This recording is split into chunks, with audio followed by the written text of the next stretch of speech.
Bonjour à tous, je m'appelle Jordan, j'ai 30 ans, j'habite dans l'Hérault, je suis artisan.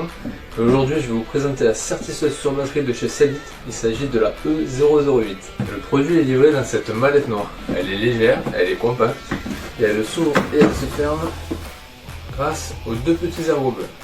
À l'intérieur, on y trouve une batterie, 18 volts, 2 ampères, avec ici des témoins de charge. Le petit bouton bleu ici permet de montrer l'autonomie restante à l'intérieur de la batterie. On y trouve également un chargeur rapide 18 volts qui est censé charger la batterie rapidement. Au chargement de la batterie, il suffit de la faire glisser dans le chargeur. Le voyant rouge signifie que la batterie est en train de se charger. Le voyant vert indiquera que la charge est complète.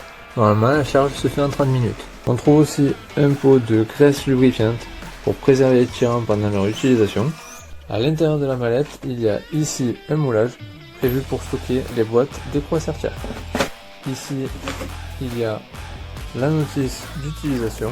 On trouve ici des petites boîtes bleues qui sont maintenues grâce à des scratchs. Donc à l'intérieur de ces petites boîtes bleues, on trouve les différents tirants. Donc à savoir M3, M4, celui-ci c'est le M5 et le M6 est directement monté sur la machine.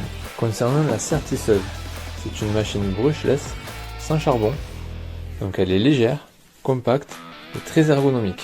Sur cette machine, donc ici on a la référence. Ici on a une poignée bimatière avec ici revêtement antidérapant qui est très confortable.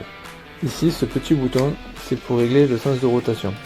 Donc ici c'est pour sortir, ici c'est pour dévisser. Ici on a une gâchette bleue qui permet d'actionner la machine. À l'arrière on a une molette de réglage qui permet de régler la machine en fonction de l'épaisseur du support et la longueur des écrous à sertir. Pour la mise en route de la machine, il suffit d'insérer la batterie. Donc pour insérer la batterie c'est très simple. Par l'avant il suffit de la faire glisser. Pour la retirer, il faut appuyer des deux côtés sur cette partie bleue et tirer vers l'avant. À l'avant, on va pouvoir observer 3 LED qui sont puissantes qui permettent d'éclairer la zone de travail. Pour le changement de tirant, c'est très simple. Il suffit de dévisser cette baguette. Une fois que vous l'avez dévissé, il vous suffit de retirer cette partie. Donc il y a une première partie du tirant qui sort comme ceci. Et l'autre partie, il s'agit du nez du tirant. Il faut la dévisser, donc le filetage est assez long. Voilà, donc là on a fait le démontage. Pour le changer, vous prenez un autre. Il vous faut revisser cette partie-là. Vous réinsérez le tirant par l'intérieur. Là, on a des petits ergots de centrage qui vont dans cette partie-là. Ensuite, il vous faut venir remettre la bague grise et le remontage de notre tirant est effectué.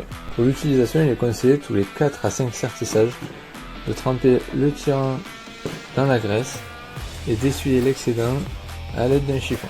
Pour rappel, cette machine est faite pour sortir des écrous de filetage métrique de M3 à M6. Donc ici, moi je vais utiliser des écrous à tête fraisée.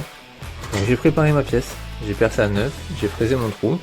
Donc le fraisage, ça sert à ce que quand j'insère mon écrou, la tête soit vraiment en rail et qu'il n'y ait pas de surépaisseur de craie. Donc maintenant, on va procéder à un réglage à blanc. Pour le réglage à blanc, je viens visser mon écrou sur le tirant. Donc je le visse jusqu'à ce qu'il soit embuté sur le nez. J'enfonce le bouton droit pour procéder au mode sertissage. Je viens insérer mon écrou dans le trou et je viens faire un seul appui sur la gâchette et j'observe la réaction. Donc je peux voir qu'en une seule action, l'écrou s'est serti et mon tirant s'est dégagé du filetage. On peut voir que le sertissage est correct. Je peux travailler sur ma vraie pièce. Donc là je travaille sur des pieds tables, donc j'ai au préalable percé mes trous. Il me suffit maintenant de visser mon écrou sur le tirant en le mettant embuté jusqu'au nez. J'ai toujours mon réglage sur 9. J'insère mon écrou dans le trou, j'appuie une fois et on peut voir que ça sertit mon écrou et que ça a dégagé le tirant du filetage. Cette machine permet de gagner énormément de temps lorsque l'on a plusieurs écrous à sertir. On peut voir que j'en ai déjà fait un et là hop, j'en ai fait un deuxième. Pour résumer, cette machine est pratique, légère, ergonomique et simple d'utilisation.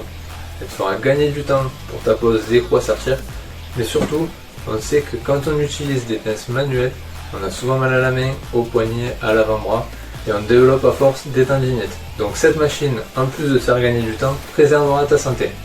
Donc c'est pas négligeable, Donc n'hésite plus, fonce.